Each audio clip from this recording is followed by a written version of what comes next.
Hi friends, আমরা আগের ক্লাসে ইনফ্লেশন চ্যাপ্টারের ইন্ট্রোডাক্টরি পার্ট কমপ্লিট করে ফেলেছি। আজকের ক্লাসে আমরা এর সেকেন্ড পার্ট, ইনফ্লেশনকে আমরা তো 6-7টা পার্টে ভাগ করেছিলাম। প্রথমটা ইন্ট্রোডাকশন ছিল, সেকেন্ডটা হচ্ছে টাইপস অফ ইনফ্লেশন। এবার আজকের ক্লাসে আমরা এই টাইপস অফ ইনফ্লেশন টপিকটা শেষ করে ফেলবো। আচ্ছা, আমরা ইনফ্লেশনকে দুভাবে ক্লাসিফাই করতে পারি। একটা হচ্ছে রেট ওয়াইজ ক্লাসিফিকেশন, আর একটা হচ্ছে কি যে কজ ওয়াইজ। তোমরা প্লিজ একটু নোট করো, ভালো হয় নোট করলে। আমরা আর আসি তো 3-4টা চ্যাপ্টার, তাই না? তাহলে তো হচ্ছে আমরা নতুন সাবজেক্ট শুরু করতে পারি, তাই না? তো এই কয়েকটা দিনই কষ্ট করে একটু নোট বানাতে হবে। তো প্রথমে আমরা আসি রেট ওয়াইজ। রেট ওয়াইজ ইনফ্লেশনকে 4 ভাগে ভাগ করা যায়। একটা creeping inflation, walking inflation, galloping inflation, আর হচ্ছে কি হাইপার ইনফ্লেশন। কী বললাম? Creeping inflation, walking inflation, galloping inflation, hyper inflation. এবার ক্রিপিং ইনফ্লেশন মানে খুব স্লো ইনফ্লেশন হচ্ছে, তো বছরে 2 থেকে 3% ইনফ্লেশন হচ্ছে। সেকেন্ডলি, ওয়াকিং ইনফ্লেশন মানে তার থেকে একটু স্পিডের ইনফ্লেশন হচ্ছে, 3 থেকে 10% রেটে ইনক্রিজ হচ্ছে ইনফ্লেশনটা। এবার এটা কিন্তু একটা ওয়ার্নিং মানে কি সাইন দেখাচ্ছে যে ইনফ্লেশনটা কিন্তু গ্যালোপিং ইনফ্লেশনে যেতে পারে। খুব সবাই হুঁশিয়ার হয়ে যাও, মানে খুব খারাপ অবস্থা হতে পারে। মানে একটা ওয়ার্নিং, হ্যাঁ, সাইরেন বাজছে, মনে করো ওয়ার্নিং সাইন। তো আমাদের দেশের যে ইনফ্লেশন হচ্ছে এটা কিন্তু ওয়াকিং ইনফ্লেশন হচ্ছে। থার্ডলি হচ্ছে গ্যালোপিং ইনফ্লেশন। গ্যালোপিং ইনফ্লেশন হচ্ছে 10 থেকে 50%, হ্যাঁ। তো এই অবস্থাতে কোনো ইনভেস্টার কিন্তু বেশি, মানে এখানে ইন্ডিয়া মানে কোনো দেশে ইনভেস্ট করবে না যে দেশে গ্যালোপিং ইনফ্লেশন চলছে, মানে খুব খারাপ অবস্থা। বা এটাকে রানিং ইনফ্লেশনও বলা হয়। এবার লাস্ট হলো হাইপার ইনফ্লেশন, 50%-এর বেশি ইনফ্লেশন। এটা এই অবস্থাতে কোনো দেশই চায় না, যে এখানে খুব ভয়ঙ্কর অবস্থা হয়ে গেছে, হ্যাঁ। 2020 সালে কিন্তু মে মাসে ইরানে এরকমই একটা অবস্থা হয়েছিল। এতটা ইনফ্লেশন হয়ে গেছিল তখন, মানে ইরান শেষমেশ কারেন্সি চেঞ্জ করে ফেলেছে। রিয়াল ছিল আগে এর কারেন্সি, তারপর সেখান থেকে আসলো টোমান। এটার 10,000 রিয়াল মানে 1 টোমান হিসেবে ধরা হয়, ঠিক আছে? এই ছিল আমাদের rate wise inflation. Types of ইনফ্লেশনের হচ্ছে রেট ওয়াইজ কমপ্লিট হলো। এবার আমরা পড়ব কজ ওয়াইজ। ইনফ্লেশনকে আমরা 3 ভাগে ভাগ করতে পারি। একটা ডিমান্ড পুল ইনফ্লেশন, কস্ট পুল ইনফ্লেশন, আর হচ্ছে স্ট্রাকচারাল ইনফ্লেশন, হ্যাঁ। আচ্ছা, প্রথমে আমরা আসি ডিমান্ড পুল ইনফ্লেশন। যখন কিনা যে মানে প্রাইভেট এবং গভর্নমেন্ট স্পেন্ডিং অনেক বেশি হয়ে যায়, মার্কেটে লিকুইডিটি অনেক বেশি হয়ে যায়। কি বললাম?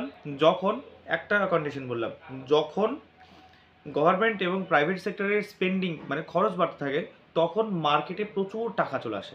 এবার সবার কাছে টাকা, তার মানে এবার তুমি যাই কিছু কিনতে যাও, সবাই মানে কি যে প্রোডাক্ট কেনার সময় তুমি দেখতে পাবে সবাই চাচ্ছে বেশি বেশি, কারণ সবার কাছে পয়সা আছে, যাকে চাইবে তার কাছে দিয়ে দিবে, হ্যাঁ। তো এটা গেল একটা কজ। তারপর হাউস হোল্ডের সেভিংস কম হয়ে যাচ্ছে। তো বেশিরভাগ মানুষরা দেখা গেলো সেভিংস কম হচ্ছে, তো এক্সপেন্ডিচার খুব বেশি করে ফেলছে। তো সেই ক্ষেত্রে কিন্তু একটা মার্কেটে তবুও কিন্তু লিকুইডিটি বেশি আসে। তো এই ক্ষেত্রেও কিন্তু ইনফ্লেশন দেখা দিতে পারে। আবার মানে কি লোকাল মানে এক্সচেঞ্জ রেটের ডিপ্রেসিয়েশন, যদি কারেন্সি ডিপ্রেসিয়েশন হয় মানে দাম কমে যায়, মানে তখন হচ্ছে কি ইনফ্লেশন হতে পারে, হ্যাঁ।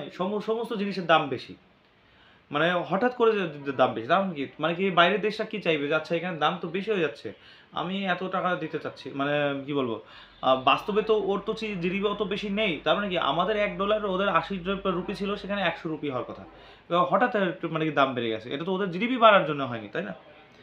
আচ্ছা, এবার হচ্ছে কি আমাদের দেশে এমন নয় যে ওই দেশ ছাড়া অন্য কোথাও এই জিনিসটা নেই, তা তো নয়, তো অবশ্যই আছে। তাহলে সেই ক্ষেত্রে কিন্তু মানে মানে ইনফ্লেশন হতে পারে। ট্যাক্স রিডিউস করে ফেলেছে, যদি গভর্নমেন্ট ট্যাক্স কম নেয় সব কিছুর ক্ষেত্রে থেকে, তখন মার্কেটের লিকুইডিটির পরিমাণ বেড়ে যায়। মার্কেটের লিকুইডিটির পরিমাণ বেড়ে গেলে তখন মানুষের কাছে ডিমান্ড বাড়বে এবং ডিমান্ড পুল ইনফ্লেশন হবে, যেটা আমরা শ্রীলঙ্কা দেখেছিলাম যে গভর্নমেন্ট কিন্তু যে ট্যাক্সের পরিমাণটা কমিয়ে দিয়েছিল, আর ট্যাক্সের পরিমাণ কমার জন্য মার্কেটের লিকুইডিটির পরিমাণ বেড়ে গেছে এবং লিকুইডিটির পরিমাণের জন্য ইনফ্লেশনটা হয়ে গেছে, ওকে। তারপর ব্যাংক ক্রেডিট অনেক বেশি দিচ্ছে, পাবলিককে অনেক বেশি ক্রেডিট সিস্টেম করে দিচ্ছে, তাহলে মার্কেটে আবার লিকুইডিটি আসলো। অথবা হচ্ছে মানি সাপ্লাই যদি বেশি হয়ে যায়, তো লোনের পরিমাণ বেশি হয়ে যাচ্ছে, তখনও কিন্তু ডিমান্ড পুল ইনফ্লেশন হতে পারে। তো এই এত কিছু কারণে কিন্তু যে ডিমান্ড পুল ইনফ্লেশন হতে পারে, ঠিক আছে। এবার আসি আমরা cost push inflation. Cost push inflation মানে যে যখন আমি কোনো একটা প্রোডাক্ট তৈরি করতে যাচ্ছি, র ম্যাটেরিয়ালসের দামের পরিমাণটা অনেক বেড়ে গেছে, মানে জিনিসপত্র কিনতে দাম আমার বেশি হচ্ছে, তো সেই ক্ষেত্রে অটোমেটিক্যালি আমি প্রোডাক্টের দাম বাড়িয়ে দেবো। তো এটাকে বলে কস্ট পুল ইনফ্লেশন, ঠিক আছে? ডিমান্ড পুল ইনফ্লেশন, কস্ট পুল ইনফ্লেশন। এবার আমরা আসি যে লাস্ট ইনফ্লেশন, সেটা হচ্ছে স্ট্রাকচারাল ইনফ্লেশন। স্ট্রাকচারাল ইনফ্লেশন হচ্ছে যদি ইনফ্রাস্ট্রাকচার কমজোরি হয়, পপুলেশন বেশি হয়ে যায়, ডিমান্ড প্রতি এগ্রিকালচারাল প্রডিউসের উপর মানে কি মানে মানুষের চাহিদা বাড়বে, তো সেই ক্ষেত্রে কিন্তু যেহেতু স্ট্রাকচারটাই খারাপ, এগ্রিকালচারাল স্ট্রাকচারই খারাপ হয়ে গেছে, বা কোনো একটা পার্টিকুলার স্ট্রাকচারটাই নেই, ইনফ্রাস্ট্রাকচার নেই, যে একটা পার্টে মানে কি বলে কাপড়ের ফ্যাক্টরি বানাবে, তো সেখানে মানে ইনফ্রাস্ট্রাকচার নেই, তো ফ্যাক্টরি বানাতে পারছে না, তাহলে কি বাইরে থেকেই এক্সপোর্ট করে ইম্পোর্ট করে নিয়ে আসতে হচ্ছে, সেই ক্ষেত্রেও কিন্তু ইনফ্লেশন হতে পারে। তো এই সব ধরনের ইনফ্লেশনকে বলা হয় স্ট্রাকচারাল ইনফ্লেশন। ঠিক আছে, তাহলে আমরা কি পড়লাম এই ক্লাসে? আমরা পড়লাম দু রকমের ভাবে আমরা ইনফ্লেশনকে ক্লাসিফাই করতে পারি।